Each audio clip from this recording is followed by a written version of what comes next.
Everybody, welcome to BilisummaaShow with Noyesa. BilisummaaShow is back on air, online, right here on YouTube. Yes, right here. I have a really good news about the 4 athletes that disappeared. Remember 4 athletes? Their name, Emmanuel, Dreti, Meaza, Zaytun. Yes, those are 4 athletes disappeared over there in Eugene, Oregon. They didn't want to go home. Yeah, I totally understand.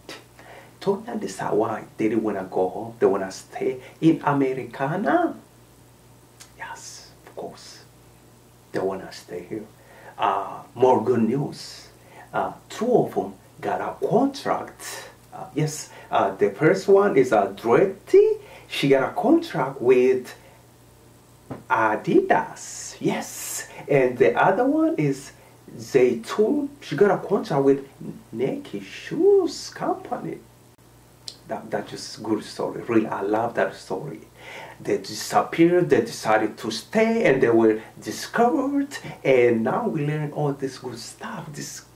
This athletes got a contract. I love that story again.